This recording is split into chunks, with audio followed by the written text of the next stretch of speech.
Welcome to the Heart Notes Anthology Spotlight. We are inviting our contributors to come in and share their story behind the heart note that they contributed to this anthology. And today I am joined by Maureen. I'm actually going to ask you to pronounce your last name so that I don't. Sure. It's Gaetz-Faubert. Gaetz-Faubert. Okay. I would have been close. I don't know that I would have gotten it. So Maureen, awesome to join with you today and to talk about this Heart Notes contribution. You wrote a heart note to your inner child. And I love the smile that brings to your face. Yes, I did at that time because I was just in the process of connecting with a lot of my inner child. And the age that I was connecting with at that moment in time was when I was 16 years old.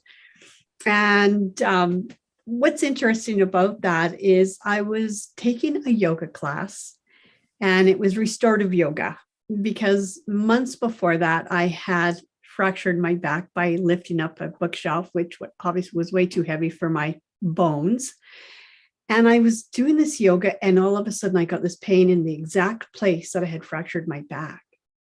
And I got very angry and thought I wasn't ready for it and pushed all the emotions aside for a time. And then I spoke to a coach who said, "What's going on there?" And as soon as I connected that pain to that fracture, that's where I was holding my inner child, my 16-year-old inner child.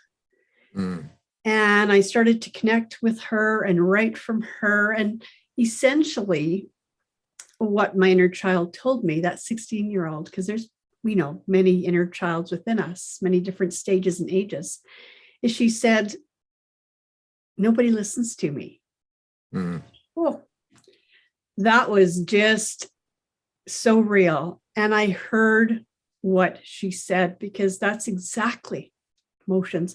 That's exactly how I felt when I was 16, is nobody was listening. Nobody wanted to talk to me. I wanted to start understanding my life, myself, my world around me.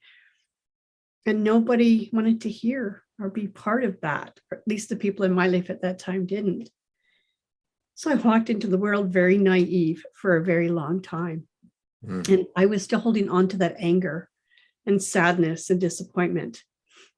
And then I wrote the inner child portion of the book that's in the book, because I had experienced healing and I understood where it had come from. Wow. So you kind of revisited or had a connection with this 16-year-old self and the idea of, nobody ever listens to me. I'm wondering how many of our viewers have a similar story going on. I know I do for myself, that, what I have to say isn't valuable enough for people to listen to. And, so I have had a tendency to discount what I say and what I create. Yes, that's common because it's judgment.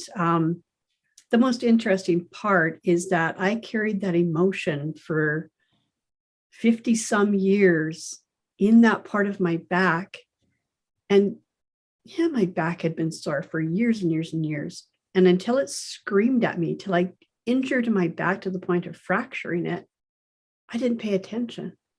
Those emotions physically damaged my body.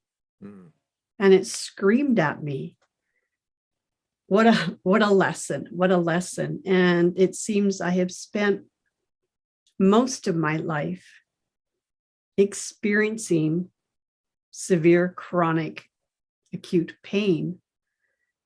And until I take the time, in which I truly believe I have hundreds of times, take the time to listen to my body and hear the messages and emotions that are there and allow them to be heard, I tended to get sick. Although one thing with the not listening or not being heard is I spent a lot of my life having sore throats, a lot of my life having strep throat and bronchitis. I haven't had a sore throat in probably 4 years Wow. because I have allowed that part of me to heal by speaking my truth Mm. and allowing myself to be heard for myself. Wow.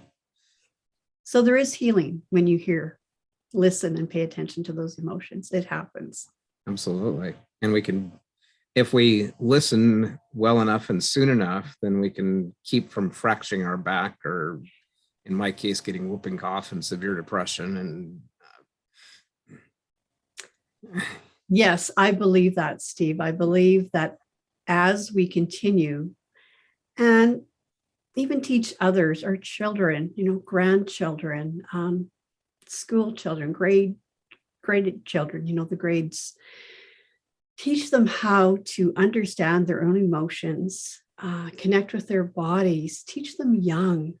And then they don't have to experience what I've experienced. They don't have to experience what you experienced, or even the listeners don't have to experience physical dis-ease in their bodies, because these young children will grow into learning how to articulate and know how to put their feelings into words.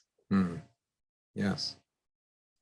Well, thank you, Maureen, for sharing your heart note and sharing your inner child and your adult self as well with me and with our audience. And I invite each of you who are watching to get your own copy of the Heart Notes, an anthology of inspiring letters to matters of the heart, because it could do you and your body a world of good.